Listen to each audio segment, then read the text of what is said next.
Welcome. My name is Isabella Smith. I am a second-year student in the College of Agriculture and Life Sciences.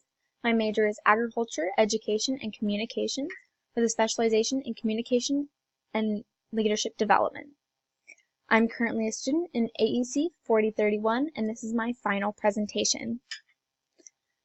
So I learned a lot in this class over the entire semester. I really enjoyed a lot of different topics and a lot of different assignments that I did, which made it really difficult to choose a module to do an entire presentation on.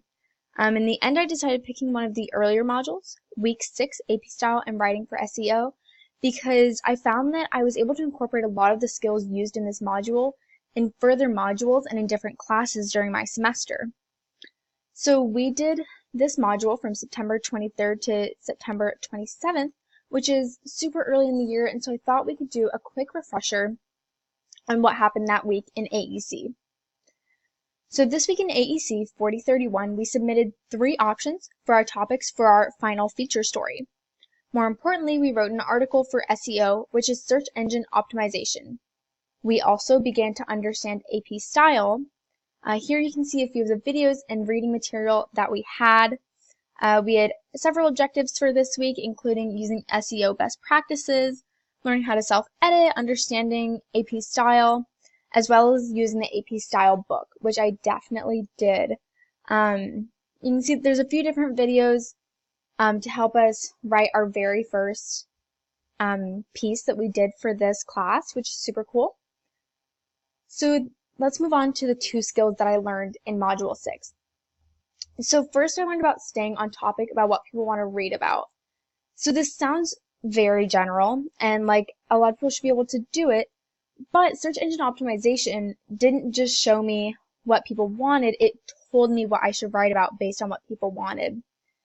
So if we go to Google Trends, we can kind of see what we did this week. So let's say I looked up turtles.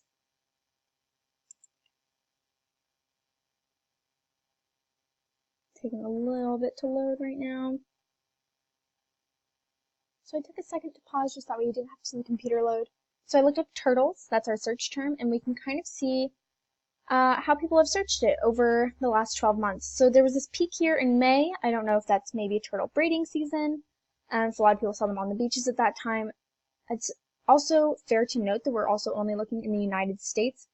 I'm able to adjust what country I want it to be at, but for me it's most valuable to write in the United States since I do write in English. And you can see it's right there.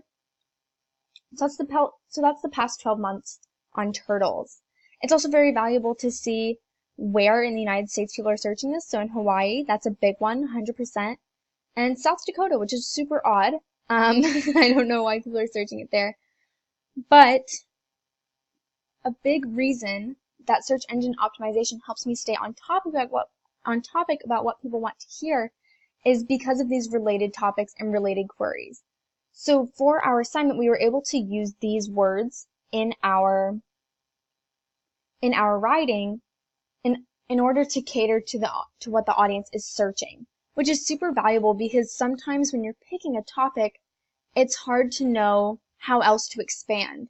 And if you're expanding in the right direction, if you're talking about something that people are even curious about hearing. So it's interesting, when we look up turtles, it's actually a plant, so the string of turtles. We can talk about the origin of that name. You see Visco Girls, Save the Turtles. So that is something that we could talk about. Save the Turtles meme, that is Visco Girls. The string of turtles plant. So we can see that most people aren't really looking up turtles, or in the related queries, it's not really about turtles. Over here we can see that this is a little bit more related to turtles. So there's plastic, pollution, drinking straw. So we can talk about how the pollution of the ocean is affecting turtles and their diets and different things that they are interested in. Alright, so that was about staying on topic. Now going back to the 2 basic skills, the second one I learned is the basic ability to identify a viable topic to write about.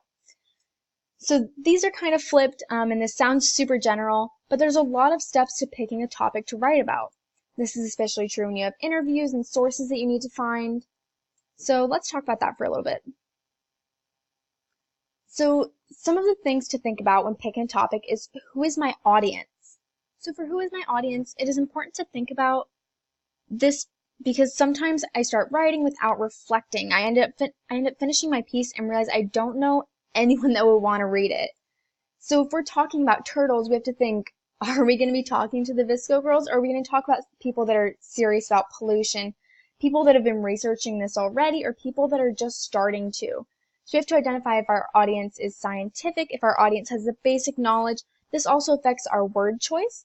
So we learned that a lot in Dr. Perry's class. I took her last semester, where you sometimes have to use common language. So about 1,000-word vocabulary for the average person. So use that vocabulary in order to give average people scientific information. Next, have a general topic, but also a focus for your angle. So without any angle, the writing piece is just rambling for no point. An angle gives the writers something to pull their story back to focus. So I know that was a huge issue for me with my final paper, that sometimes you can't just talk about your topic. Your topic also has to have an angle, and sometimes that changes based on the sources that you find. Sometimes people give you information that you didn't think you would receive. So it really depends on what people are saying and what the real angle to the story is. And you really, in my opinion, can't go in with a predetermined what you want, you know? You can't just decide, well, this is what people think, or this is the result of what I'm going to find, because you just don't know. So next, are there sources? So this is super important. Don't pick a story that you can't get sources for, because even if it sounds amazing and people want to hear it, how are you going to tell them something if you cannot get information? So as someone that lives in Florida, if I were to research North Dakota dairy farms, well, that would be really difficult for me. I don't have any contacts there. It'd be really hard for me to find information that's not just on the web.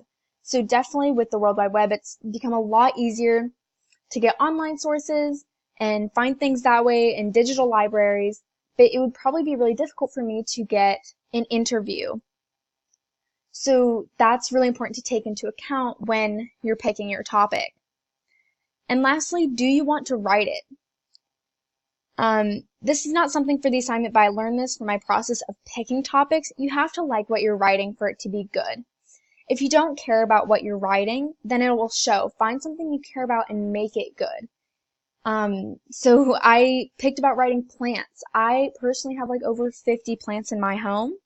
So that was something that I was like, okay, I can definitely write about this. I know about this. I want to know more. And I have contacts in this area. I'm able to reach people. And so that was a pretty easy pick for me. Some other things we're writing about Dennis. Dennis is notorious on UF's campus, so I could definitely get some interviews for that. And I think he's super interesting. I see him all the time when I walk home. Then again, I avoid talking to him, so I'm not sure if that would have been the best topic to pick. So in this module, I had a huge aha moment, actually a lot later on in the year. So I realized that I could use this when I realized that I could use what I learned about search engine optimization outside of the assigned week. I was able to use the keyword tool to see how the relevance of certain words have changed over time. So I used this in my final feature story because I was trying to say how one of my sources mentioned that plants were super aesthetic. And I felt like aesthetic had really become the word itself, and people wanting a more aesthetic lifestyle had become a lot more relevant over time, and I needed to confirm my theory. So I once again went back to Google Trends and looked up aesthetic.